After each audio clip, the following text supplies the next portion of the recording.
Alors bonjour à tous, bienvenue sur dailyfx.fr, bienvenue au point de marché Wall Street Insider, Vincent Gann pour vous retrouver. Nous sommes le mercredi 6 août 2015, la bourse Wall Street ouvre dans 10 minutes, donc on va faire le point sur les marchés actions US cet après-midi. Pas de statistiques américaines d'importance ce jour, hormis les nouvelles inscriptions hebdomadaires au chômage qui sont connues depuis 14h30, bon c'est un chiffre hebdomadaire. Je vais revenir dessus, je vais faire un bilan sur la livre sterling.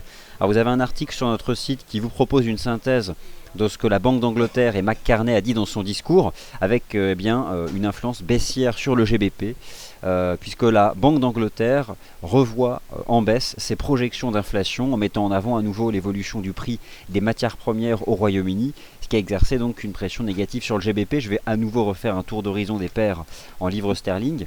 Bien sûr, demain le rapport NFP, maintenant le marché se projette uniquement sur le rapport NFP. Nous allons d'ailleurs voter ensemble, on organise dans notre forum un concours NFP qui consiste à donner votre anticipation et puis donc le votant, le participant, le membre du forum qui sera le plus proche, eh bien, gagnera une participation à l'une de nos journées d'immersion ainsi que 30 minutes de points de marché personnalisés avec l'analyste d'AliFX France de votre choix. Donc pour cela il vous suffit de voter, mais avant de voter il faut connaître quelques éléments. Alors en attendant je vais vous mettre le CAC sous les yeux, je pense que le son et l'image fonctionnent normalement, voilà c'est le cas. Alors que faut-il connaître avant de voter? Alors au moment où l'on voit le CAC bien poursuivre sa tendance haussière et notamment déborder la résistance à 5194 points, alors certes avec une hausse qui ralentit, ça j'en parlerai dans un second temps. Voici notre calendrier économique. Aujourd'hui, le rapport NFP, c'est pas aujourd'hui forcément, mais nous avons malgré tout pris connaissance des nouvelles inscriptions hebdomadaires au chômage dans les attentes du consensus, donc rien de transcendantal. On va bien sûr faire une synthèse des chiffres britanniques, mais avant tout, laissez-moi vous rappeler ce que le marché anticipe pour demain. Nous sommes donc demain le vendredi 7 août. 14h30 sera le moment de la journée, heure de Paris, le plus important. Donc 14h30, eh bien, il sera 8h30 à New York, 8h30 à Wall Street, sur la côte Est. Deux informations importantes, trois en réalité, le taux de participation, le taux de chômage et les créations nettes d'emplois. Alors les créations nettes d'emplois, c'est quoi? On prend tous les emplois créés moins tous les emplois détruits, et ce qui vous donne un solde net. Je vous rappelle que la Réserve fédérale envisage d'ici la fin de l'année, dans ses projections, un taux de chômage compris entre 5,2 et 5,3%. Demain, le consensus envisage un taux de chômage à 5,3%. Le dollar américain a réalisé une belle semaine, mais il n'est pas pour autant sorti par le haut de son range. Alors il tente de le faire depuis ce matin, essentiellement parce que la livre sterling est vendue. Et lorsque l'on détaille la modélisation mathématique du FXM US Dollar Index, il y a 25% de GBP USD. Donc cette impulsion haussière ici sur l'US Dollar Index, c'est avant tout lié en fin de matinée à un rejet sur le GBP USD, et puis bien sûr à l'avancée significative de l'USD Yen et à la poursuite de la tendance baissière du taux de change euro-dollar. Donc ça je vais revenir sur toutes les paires majeures, rassurez-vous, il n'y a pas de statistiques américaines cet après-midi, donc on va prendre le temps de faire le point tranquillement, avant d'envisager demain le rapport NFP. Mais donc revenons-en à nos moutons, parce que je suis en train de me perdre là. Demain, le concours que nous organisons dans notre forum, et je vous donne donc le lien vers ce concours NFP, où il vous suffit donc de faire une réponse, vous faites répondre à, et vous donnez donc votre anticipation. Donc là, si vous le voulez bien, ça ne vous engage à rien, bien sûr, simplement cliquez sur le lien que je viens de poster ici à 15h22, ce qui vous permet simplement de donner un chiffre. Donc il y a déjà quelques participants, Charles 63, Frétala, Papy, Vent Hurlant, bon bref, des participants actifs de notre forum. Le principe c'est quoi? C'est de donner votre anticipation, non pas pour le taux de chômage, non pas pour le taux d'activité, mais pour les créations d'emplois. Alors pour donner son anticipation, on peut prendre connaissance d'un consensus. Le consensus Bloomberg par exemple. Le consensus Bloomberg donne 4 données. L'anticipation moyenne, donc c'est une moyenne arithmétique, l'anticipation médiane, c'est-à-dire le chiffre au-dessus duquel 50% des votes se situent et 50% des votes se situent en dessous, le point haut et le point bas. Alors l'anticipation haute, c'est par exemple une banque qui envisagerait 350 000 créations d'emplois, et l'anticipation basse, c'est par exemple une banque qui envisagerait 100 000 créations d'emplois. Le consensus qui se trouve sur le calendrier d'AliFX, c'est l'anticipation moyenne. Donc c'est pas la médiane, c'est l'anticipation moyenne. Donc prendre la totalité des votes et le diviser par le nombre de participants. Eh bien, selon le calendrier économique de l'IFX, cette anticipation moyenne se situe à 225 000 créations d'emplois. Alors généralement, les spécialistes du marché du travail aux États-Unis disent que tant que l'économie américaine sur un rythme mensuel crée plus de 200 000 emplois, le taux de chômage continuera de se réduire. Donc l'enjeu, c'est d'une part de comparer au consensus, 225 000 créations d'emplois, mais surtout d'avoir un chiffre officiel supérieur à 200 000 créations d'emplois. Ce qui n'a pas été le cas mercredi avec l'enquête ADP, mais je vous rappelle que l'enquête ADP ne concerne que 16% de la population active aux États-Unis. Et il est vrai que l'enquête ADP, elle a manqué le chiffre des 200 000. Donc, à vous de voir. En ce qui me concerne, eh bien, pour participer au concours NFP sur notre forum, j'ai établi 240 000 créations d'emplois. Bon, autant vous dire que personne n'a de boule de cristal. Hein. L'idée là, c'est d'être dans cette communauté du forum, et puis surtout peut-être de pouvoir s'appuyer sur les anticipations des uns et des autres, et enfin surtout de pouvoir venir participer à l'une de nos journées d'immersion. Et puis si vous souhaitez avoir 30 minutes au téléphone avec Sylvain par exemple, eh bien de gagner tout simplement ce concours. Alors, l'analyse technique de l'US dollar index, elle est limpide. Ce marché ici, alors c'est 25% USD Yen, 25% euro dollar, 25% AUD USD et 25% le câble, le GBP USD, évolue dans un range. Un range bien établi entre 11 977 points et 12 063 points. Donc 11 977 et 12 063 points. Jusqu'à présent, toutes les statistiques américaines décevantes ont renvoyé l'US dollar index dans le bas du range, mais qui a été immédiatement acheté. Et ça, regardez, c'était en milieu de semaine, l'enquête ADP décevante. Le dollar américain s'est approché de la partie basse, et puis il a fortement monté. Alors pourquoi est-ce que hier l'US dollar index a monté? C'était grâce à la publication de l'indice ISM Composite aux États-Unis au mois de juillet, qui a pulvérisé les attentes au plus haut depuis 10 ans. Ce qui a donc entraîné la baisse de l'euro-dollar et surtout la hausse de l'USD Yen, avec la cassure d'une importante résistance à 124,40, ouvrant la cible des 125,80 sur le taux USD Yen. Et donc là, nous avons une avancée de l'US dollar index permise essentiellement ce matin, avouons-le, par le repli du GBP USD. Mais donc pour le moment, l'US dollar index n'est pas sorti du range. Le scénario principal, c'est bien sûr de parvenir à s'en extraire et puis de rejoindre ce niveau des 12 150 sur l'US dollar index. Alors moi là, je tenais à commencer par l'US dollar index puisque forcément c'est l'émission Wall Street Insider. Maintenant, ce que nous allons faire, c'est un tour d'horizon des paires en dollars majeurs. Je vais revenir aussi sur le GBP USD qui subit ce matin les nouvelles anticipations du régime des prix pour le Royaume-Uni par la Banque d'Angleterre. Alors la Banque d'Angleterre, dans sa synthèse, elle a simplement rappelé qu'elle allait monter ses taux, c'était sa perspective, mais avec ces nouvelles perspectives de prix, pas forcément tout de suite, ou de manière plus graduelle. Enfin, bon, c'est toujours le même topo.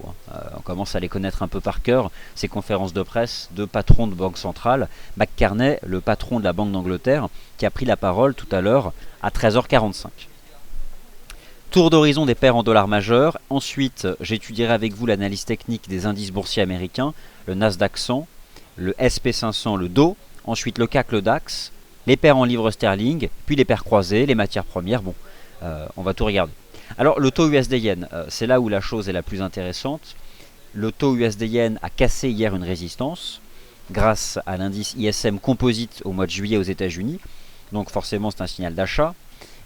Désormais, le taux USD Yen propose une phase de transition latérale au-dessus des 124,70, mais surtout au-dessus du nouveau garant de la tendance haussière de fond qui s'établit ici entre 125,50 et entre 124,47 et 124,58. La perspective sur le taux USD Yen reste de continuer de progresser et notamment de rejoindre ici les sommets du mois de juin 2015 qui s'établissent à 125,85.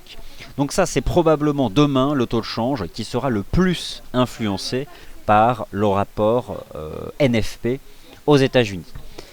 Il va falloir se focaliser bien sûr sur les créations d'emplois demain, mais surtout sur l'évolution du taux de chômage. Parce que si vous avez étudié en détail les projections de la Réserve fédérale des États-Unis qui ont été établies le 17 juin dernier, eh bien, elle met surtout en avant la lecture et ses anticipations du taux de chômage.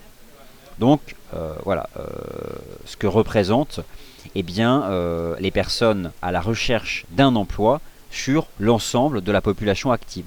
Population active, c'est la population qui exerce un travail ou qui est à la recherche d'un travail. Le taux d'activité, c'est la population active sur la population totale. Bon, voilà. C'était pour vous rappeler quelques définitions pour bien comprendre ces agrégats. Donc, le taux USD-Yen, j'estime toujours qu'il faut chercher à se positionner long sur les niveaux de support. Premier support, 124,69. Support majeur, 124,47, 124,58. Alors on va parler du câble un peu parce que forcément le recul du câble a permis l'avancée ce matin de l'US dollar index. Le voici le câble avec eh bien, une sortie par le bas et non même pas. Toujours quelque chose d'assez neutre sur le GBP USD. Je pense que désormais on peut élargir le range. Voici la réalité du range du GBP-USD. C'est-à-dire qu'aujourd'hui, lorsqu'on étudie le rapport sur l'inflation britannique, bon voilà, forcément il est baissier pour le sterling à court terme. Mais au final, lorsque je comprime le GBP-USD, on retrouve ce canal à faible pente. Encore une fois, le marché eh bien, n'a pas rejoint la partie haute du range, donc il n'a même pas tenté de la franchir. On revient chercher ici les points bas du 14 juillet et ceux du 24 juillet. On a eu d'ailleurs, on voit une mèche basse dans cette zone de support, ici. Alors je vais la situer, je vais attraper précisément le niveau horizontal. Le marché a refait le point bas. Alors attendez, je vais précisément aller le chercher. Et pour l'instant, il tient, donc il n'y a pas aujourd'hui, pas réellement de signal en tendance qui a été donné ici sur le GBP-USD, bien qu'il reste enfermé dans son trading range. Il s'est approché ce matin de la partie haute. Il a subi un rejet. Alors avant de parler de toutes les paires en livres sterling, puisque je vais revenir sur le GBP Yen, le GBP AUD, il y a eu un certain nombre d'éléments de bouleversements techniques qui ont pu avoir lieu. Laissez-moi d'abord revenir sur les paires en dollars. Alors les paires en dollars, pas grand chose de nouveau depuis ce matin. Bon, de toute façon, le marché sera hyper attentiste en attendant le rapport NFP. La meilleure façon de voir que le marché du FX est très attentiste, c'est le range de l'US dollar index et le range du XAU-USD, puisque ce sont ces deux actifs qui sont directement liés au contenu donc, du rapport NFP aux États-Unis. Que dire sur la semaine du taux euro-dollar? Bon, bah, il baisse, c'est certain. Quelque chose de très intéressant, jetez un œil à notre dernier article sur le site, sur le Speculative Sentiment Index. Alors vous savez que 2 fois par jour, 2 fois par semaine on vous propose. Alors maintenant je ne sais pas si vous avez observé, mais sur dailyfx.fr il y a 16 articles par jour récurrents. C'est-à-dire que tous les jours un article sur le GBP-USD, tous les jours sur l'once d'or, tous les jours sur l'euro-dollar, tous les jours sur le sentiment du marché, soit le Commitment of Traders, le COTE, soit le SSI, le Bund, la UD-USD, le NZD-USD, le CAC, le DAX, le pétrole. L'USD-CAD arrive, le DAX arrive, bref, ça sera tous les jours actualisé. Comme ça au moins c'est récurrent, vous savez à quoi vous en tenir. Donc le SSI, le Speculative Sentiment Index de FXCM, nous dit que cette semaine le recul du taux de change euro-dollar s'est accompagné eh bien, d'une augmentation, alors assez réduite certes, mais du pourcentage d'acheteurs. Donc on est là, lorsqu'on applique l'approche contrarienne des marchés financiers, face à quelque chose qui donne encore un peu plus de crédit au recul du taux de change euro-dollar tout au long de la semaine. Alors maintenant, que nous dit l'analyse technique de ce taux de change euro-dollar? Laissez-moi simplement, puisqu'on a le temps, il n'y a pas de statut US majeur cet après-midi, moi je reviens simplement sur ce chandelier, celui qui a été inscrit par le marché le vendredi 31 juillet, baissier forcément, à l'image de celui du 18 juin, ou encore de celui du 13 juillet, avec une ombre haute importante, en amplitude nettement plus importante que celle balayée par le corps, alors qu'il sépare dans un chandelier japonais le cours de clôture du cours d'ouverture, et depuis l'impact de ce chandelier qui était à la base de rejeter sous les 1,11 pour tendre petit à petit en direction des 1,0820$. Alors depuis, le marché recule, mais d'une manière très progressive, essentiellement parce que le dollar américain était soutenu par des statistiques, mais encore une fois, vous avez constaté que le dollar US, lorsque vous regardez l'US dollar index, il n'est pas sorti du range. Donc la situation est quand même pas si tendancielle que cela. Dans tous les cas, que dire du taux de change euro-dollar? L'avalement baissier du 31 juillet, la cassure du support à 1,0930, Ça, c'était en début de semaine. Le pullback, 1 pullback, rejet. 2, ça c'était ce matin. Alors ce matin entre 8h et 9h, puisque vous êtes ici sur les bougies horaires du taux de change euro-dollar et que je suis là moi sur le créneau de Londres, donc il y a 1 heure de moins, mais peu importe, je vous indique donc que ce chandelier horaire s'est déployé entre 8h et 9h. Et c'est donc ce matin, entre 8h et 9h, que l'euro-dollar a fait une structure en bearish engulfing dont l'objectif est atteint, puisque c'était un petit avalement. J'en calcule la cible théorique, la voici, c'était 1,0872. C'était la cible théorique, tout simplement, 1,0872 qui a été faite, puisque c'est une petite structure intraday. Et donc maintenant, que dire sur le taux de change euro-dollar avant le rapport NFP? Eh bien écoutez, c'est pas bien compliqué, nous sommes désormais entre deux bornes, entre 1,0850 et 1,0932, à l'intérieur duquel le marché est parfaitement neutre. Peut-on envisager un dollar US s'extraire par le haut de son range avant le rapport NFP? Peu probable. Pour sortir d'un range dans lequel on évolue depuis 3 semaines, il faut un catalyseur. Ce qui a permis à l'US dollar index de rejoindre la partie haute de son range, c'est la faiblesse de la livre sterling ce matin. Mais globalement, aujourd'hui, il n'y a pas de positionnement vis-à-vis du dollar US. La hausse de l'US dollar index, c'est surtout parce que la livre sterling a reculé. Donc encore une fois, aujourd'hui, c'est le Super Thursday, vous savez, au Royaume-Uni, avec des statistiques majeures pour le sterling. C'est pas fini, puisqu'à 16h, il y a encore un chiffre pour la livre sterling. L'estimation du PIB selon le NIESR, qui est une institution privée au Royaume-Uni, mais qui est considérée comme crédible par le marché. Et donc, si l'estimation du NIESR, je vais aller voir la prévision, est favorable, pourquoi pas envisager un rebond du GBP-USD? Alors, je vais simplement jeter un coup d'œil à la projection. Alors, est-ce que j'arrive à l'attraper? Alors, a priori, alors j'ai pas de prévision. J'ai simplement le chiffre précédent, 0,7%. Et donc, voilà. Et là, donc, on va avoir le chiffre pour le mois de juillet. Alors, vous souhaitez vous découvrir qui édite, vous allez sur le site du NIESR. NIESR. Je vous ai indiqué ça dans le chat, ce qui vous permettra bien d'accéder à ce site qui édite donc ce chiffre. Voilà donc ce que je pouvais vous dire sur ces paires majeures. Maintenant, on va regarder les autres. Bon, le taux USD-Yen, je l'ai bien couvert tout à l'heure. Moi, je m'intéresse au niveau de support, et notamment la zone comprise entre 124,47 et 124,58. Maintenant, les autres paires majeures, bah, écoutez, pas grand-chose à dire depuis ce matin. Le taux AUD-USD, lui, rejette depuis la nuit du 5 août sous cette oblique de tendance baissière.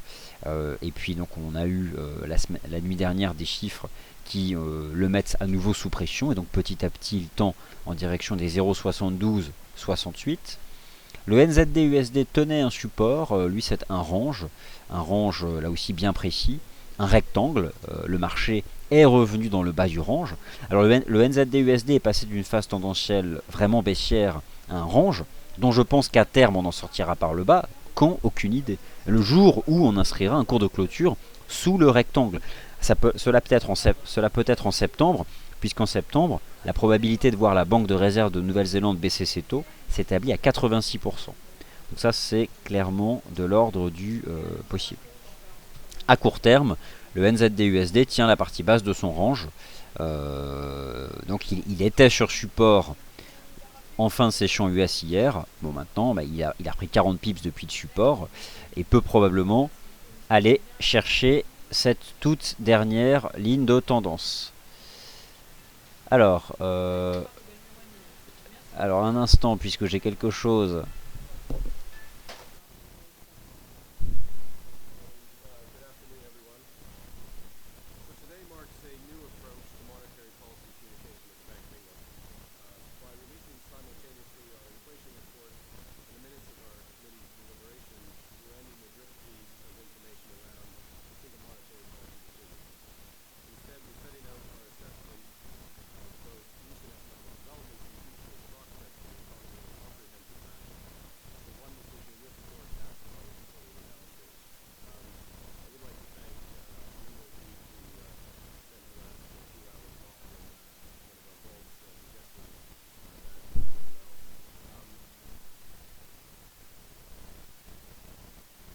Alors me revoilà, autant pour moi, hein, j'étais connecté en direct à l'enregistrement de la conférence de presse de McCartney, donc forcément j'entendais plus rien.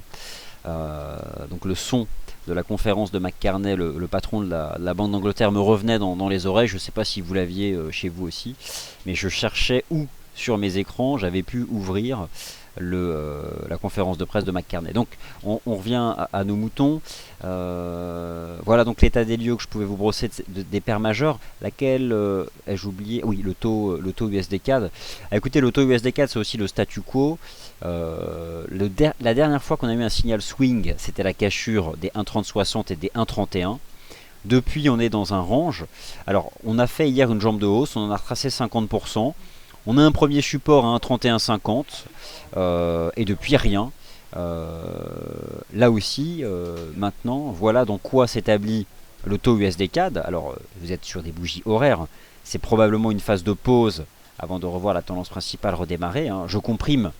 Ce que fait l'USD CAD, c'est comme il a fait ici mi-juillet, une impulsion, un range, une impulsion, un range, une impulsion. Là, il fait un range et peut probablement dériver jusqu'à ce qu'il rentre à nouveau en contact avec la ligne de tendance. Comme il a fait ici, une impulsion, il a dérivé à plat une semaine jusqu'à ce qu'il vienne chercher la ligne de tendance. Une impulsion, il pourrait dériver à plat, peut-être encore quelques séances, jusqu'à ce qu'il revienne chercher ici la ligne de tendance. Donc, pour résumer, ce qui importe désormais et lors des toutes prochaines heures, c'est la dynamique générale du dollar américain. La jambe de hausse entre le 17 juin et le 20 juillet, et depuis le 20 juillet, donc ça fait quand même 2 semaines et demie, puis ça fait 3 semaines, ouais, ça fait 2 semaines et demie quoi, on est dans un range. Au gré des statistiques américaines, qui étaient un coup manquaient le consensus, et puis le lendemain le dépassait largement, ce marché a donc évolué dans ces bornes étroites. La cassure, la moindre cassure de ce range, c'est vraiment un signal d'achat fort pour viser cette zone ici sur l'US dollar index. Au contraire, rester à l'intérieur verrait, je pense, les oscillations se poursuivre. Alors voilà pour le tour d'horizon des paires en dollars. La meilleure façon de montrer à quel point désormais le marché va rester attentiste, mais à quel point demain la vol va exploser, c'est l'once d'or.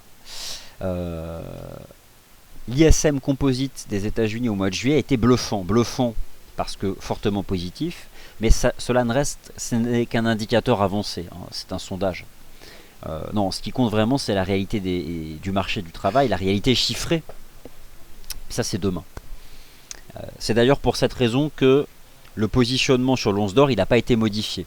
Alors que se passe-t-il si je vais jeter un œil aux derniers chiffres du Speculative Sentiment Index de FXM sur l'once d'or? Donc là, je suis sur le site d'AliFX, je vais voir le tout dernier article. Donc, sur l'once d'or, il y a 65% d'acheteurs sur le métal jaune contre 64% hier. Ce qui signifie que le métal jaune consolide depuis le 20 juillet. Tenez, qui consolide depuis le 20 juillet? L'once d'or, donc le dollar US, donc c'est très lié. Donc le métal jaune consolide depuis le 20 juillet, et donc depuis presque 3 semaines, le pourcentage d'acheteurs a augmenté. Ce qui signifie que si le marché devait sortir par le bas du range, la baisse du métal jaune vers 1046 serait en partie due à des ordres stop de protection qui seraient exécutés. En tout cas, en dehors de ces bornes, il y aura beaucoup de vols. Et d'ailleurs, on a une dimension assez, je dirais, fractale sur le métal jaune, puisque c'est clairement un actif à triangle. Quel que soit l'horizon de temps sur lequel vous êtes, que vous analysiez les bougies mensuelles du XAU-USD ou encore hebdomadaire, ou encore l'hyper intraday, donc par exemple ici le H4, le H1, eh bien c'est une imbrication de compression en triangle chartiste. C'est comme ça, c'est un fait. Cela signifie tout simplement que c'est généralement un marché qui connaît une impulsion, mais qui assez vite entre dans une phase latérale. Et forcément, les triangles, eh bien, à mesure que le temps passe, la vol se réduit, puis l'énergie est ensuite libérée lorsqu'on en sort. C'est très proche finalement de ce que décrivent les bandes de Bollinger, mais bon, ça c'est un autre sujet. Donc, un triangle dans le triangle, la volatilité réalisée par le métal précieux, est désormais hyper étroite, à peine quelques dollars, ici entre, je dirais, 1078 et 1092. Eh bien, ce range, on en sort demain.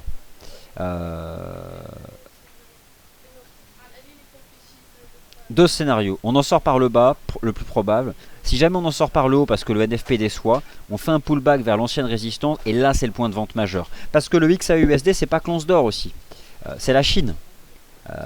C'est l'évolution générale des matières premières. Les stocks de matières premières. On parlait beaucoup du stock d'or de la Chine, qui a été d'ailleurs mi-juillet le facteur fondamental qui a entraîné la cassure des plus bas de l'année 2014. La cassure de ce niveau-là, des 1130 dollars sur le XAUUSD.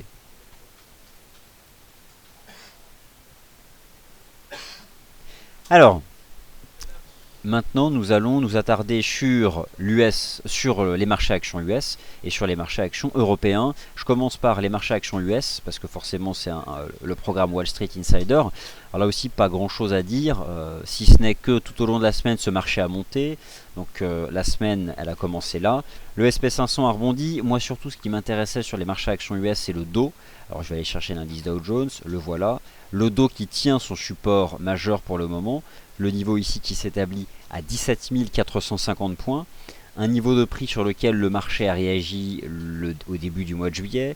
Un niveau de prix sur lequel le marché a réagi le 27 juillet. Et un niveau de prix sur lequel le marché a réagi hier. Pour le moment, le Dow se situe toujours au contact de ce niveau de support. Ça reste clairement la clé technique. Moi, je vais simplement basculer sur les bougies en données journalières de l'indice Dow Jones. C'est clairement le niveau décisif. Bon, de toute façon, tout se jouera demain avec le rapport NFP, puisque ça nous permettra de nous positionner. Les marchés actions US ne font rien depuis le début de l'année. Le CAC prend 20%, le DAX au moins autant, le Dow, le SP500 prennent 2%. Tout simplement parce qu'ils sont influencés par des éléments fondamentaux qui sont ici complètement différents. Alors, on va étudier bien sûr le Nasdaq et puis tous les marchés actions US. Moi, le Nasdaq 100, je trouvais qu'il avait une construction technique assez limpide. Il a retracé environ 50% de cette phase de hausse qui avait été impulsive entre le 9 juillet et le 20 juillet. Il a retracé précisément 50%. Je vais aller ici situer le ratio de retracement. Et puis depuis, le Nasdaq 100 se reprend dans un canal de hausse, alors assez propre là aussi. Ce niveau horizontal, je vais le laisser, mais étant donné que c'est un vieux pivot, je vais simplement le... C'est un code de couleur, je change de couleur. Donc voilà, moi ce qui m'intéresse sur le compartiment technologique US, c'est ce canal de progression. Un canal à faible pente, un peu comme on observe sur le CAC et le DAX depuis maintenant plusieurs séances consécutives. Un canal à faible pente, ce qui fait que le marché ne monte pas de manière verticale, mais au final, chaque jour, ça monte davantage. Donc, sur le Nasdaq 100, qui est de loin l'indice boursier américain leader, je considère que le scénario reste positif tant qu'on tient ce canal, et je dirais tant qu'on tient le niveau horizontal ici des 4562 points. Et c'est globalement le même scénario que je vais appliquer ici sur l'indice Dow Jones, tant que ce marché tient le support des 17 450. Et je pense que s'il y a deux niveaux à retenir sur les indices boursiers US, c'est 17 450 sur le Dow, et 4560 sur le Nasdaq 100. Alors, sur le SP500, le niveau, sur le S&P 500, pardon, le niveau est un peu moins propre, mais dans tous les cas, ce marché est plus costaud, plus fort. On peut tracer une ligne de tendance depuis le rebond sur le dernier majeur à 2040. Je vais simplement tracer la ligne de tendance. Alors là aussi, une ligne de tendance à faible pente.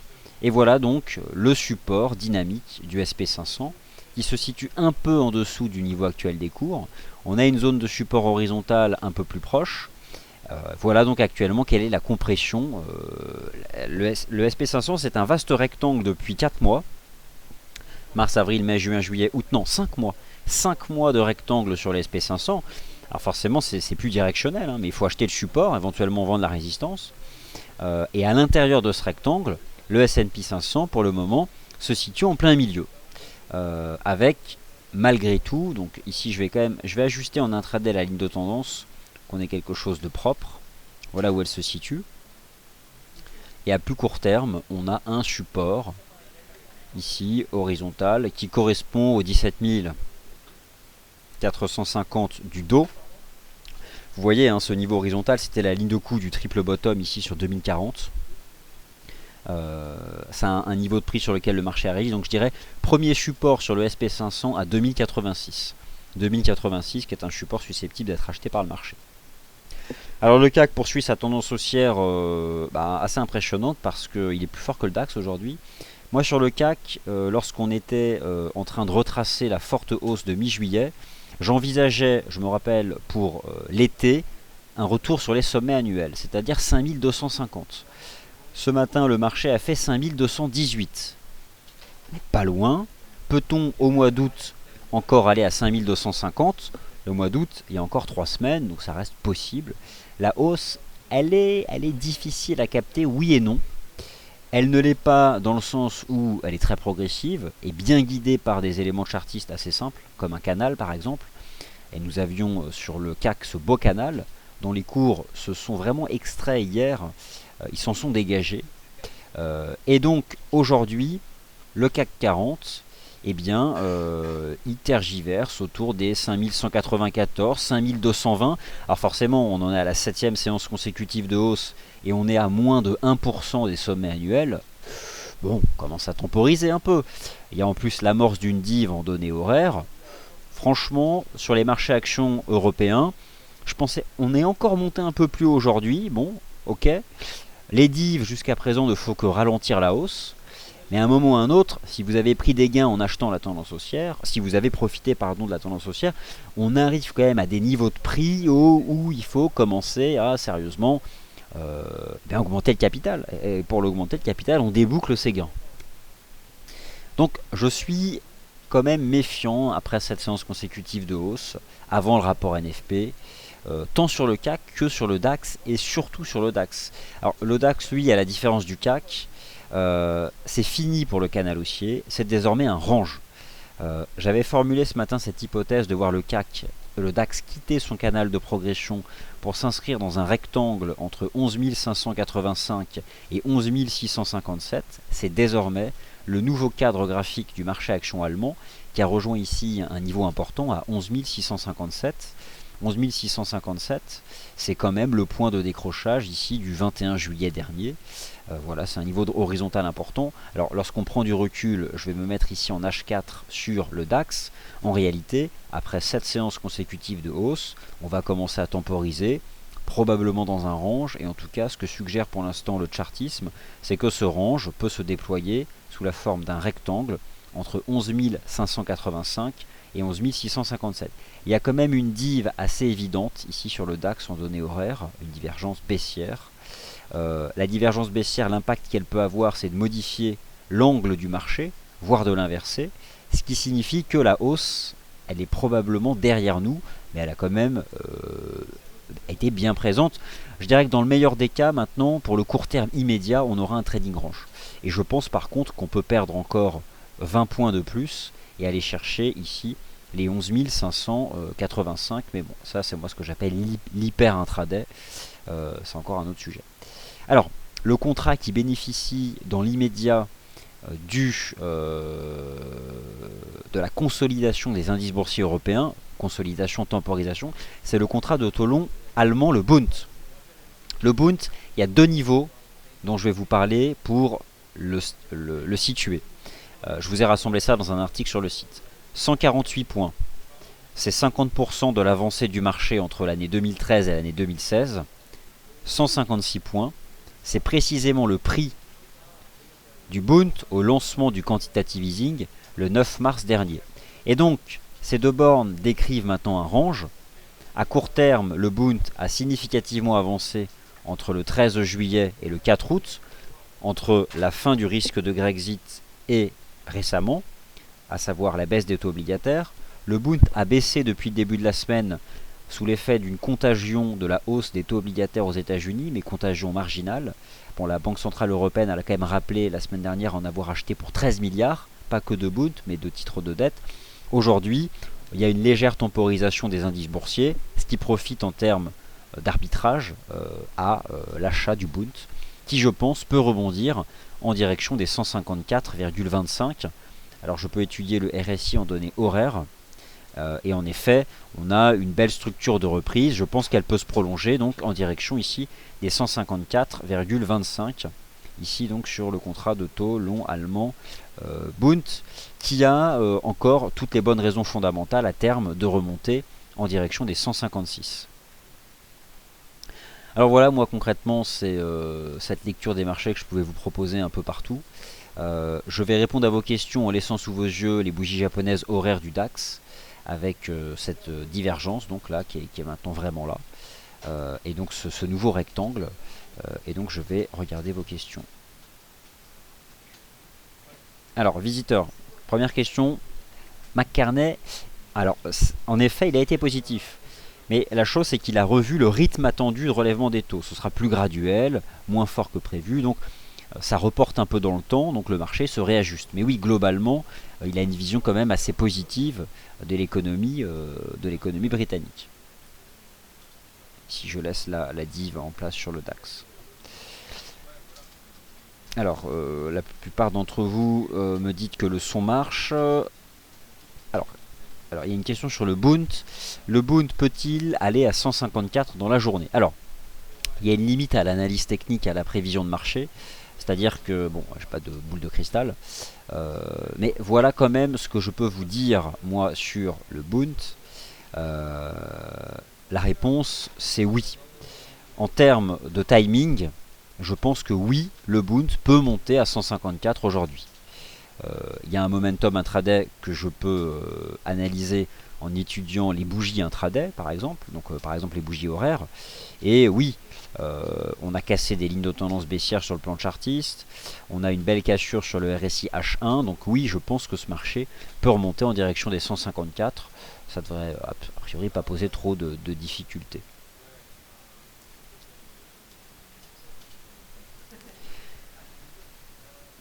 Voilà, bah écoutez, je pense avoir répondu à l'ensemble de vos questions. Il est 15h55. Merci d'avoir été attentif au point de marché Wall Street Insider. Je vous retrouve ici même à 17h30 pour la closing bell. Alors un point sur le CAC, le DAX en intraday et l'euro-dollar. Et puis l'introduction de la séance de marché qui aura lieu demain avec le rapport NFP. Et je vous rappelle qu'à 18h ce soir, on vous propose un webinaire sur les bases de l'analyse graphique, un tour d'horizon des bases de l'analyse technique. Ça fait toujours du bien de se remémorer certaines choses, qui sera donc animé par notre analyste Yoav Nizar.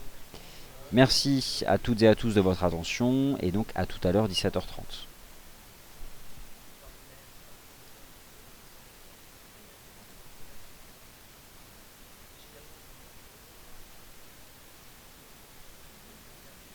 Ouais. Belle divergence en effet.